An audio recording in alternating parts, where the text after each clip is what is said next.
আসসালামু আলাইকুম প্রিয় দেশবাসী। সম্প্রতি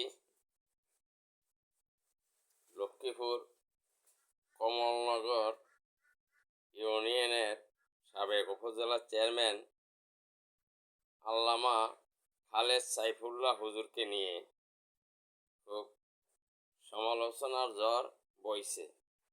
এর কারণটি কি? আল্লামা খালেদ সাইফুল্লাহ হুজুর দামাক বরকাতুম আলিয়া তিনি বলেছেন, শাপলা চত্বরে কোনো গণহত্যা হয়নি,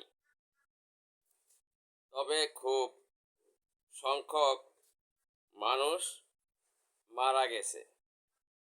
হুজুর সঠিক কথা বলেছেন। হুজুর কোনো মিথ্যা কথা বলেন নাই। শাপলা চত্বরে কত লোক শহীদ হয়েছে,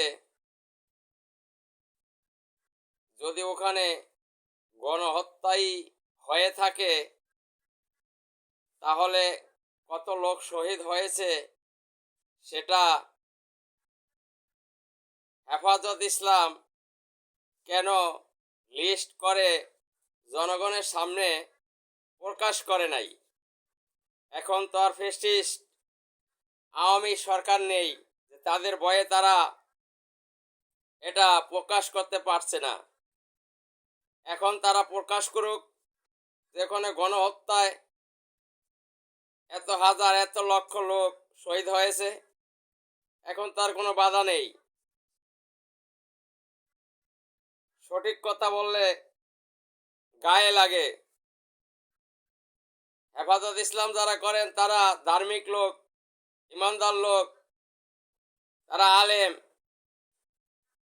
আলেমগণ তো সবসময় সত্যকে সত্য বলে, মিথ্যাকে মিথ্যা বলে, কালোকে কালো বলে, সাদাকে সাদা বলে।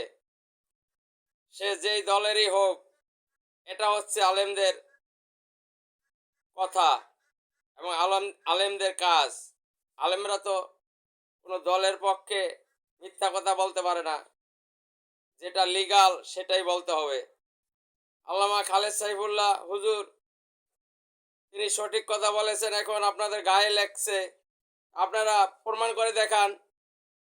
হুজুর বলছে সেখানে গণহত্যা হয়নি, কিছু সংখ্যক লোক মারা গেছে, আহত হয়েছে। হুজুর তো সঠিক বলেছেন। হুজুরের কথা খণ্ডন করে আপনারা প্রমাণ করে দেখান। আপনাদের কাছে প্রমাণ থাকলে যে এত লক্ষ লোক মারা গেছে, এত হাজার মারা গেছে, এত লোক আহত হয়েছে, আপনারা তো পারেন নাই আজ পর্যন্ত। শুধু শুধু হুজুরের পিছনে লাগছেন। হুজুর বলছে 2026 ছাত্র জনতার গণবিপ্লবে প্রায় 2000 লোক আহত পঙ্গুত্ব বরণ করেছে, শহীদ হয়েছে। উত্তরাতে আমাদের জুলাই আন্দোলনে যারা শহীদ হয়েছে, আহত হয়েছে, তাদের লিস্ট টানিয়ে দেওয়া হয়েছে। আপনারা এরকম লিস্ট টানিয়ে দেন বিভিন্ন জায়গায়, কই সেটা তো পারেন নাই। আপনাদের এত ভোট, আপনাদের ভোট দিলে তো এই দেশে ইসলামিক সরকার হয়, শরিয়া আইন কায়েম হয়। আপনাদের ভোটগুলো কোথায় যায়? আপনাদের ভোট কেন আওয়ামী লীগ বিএনপির পক্ষে যায়?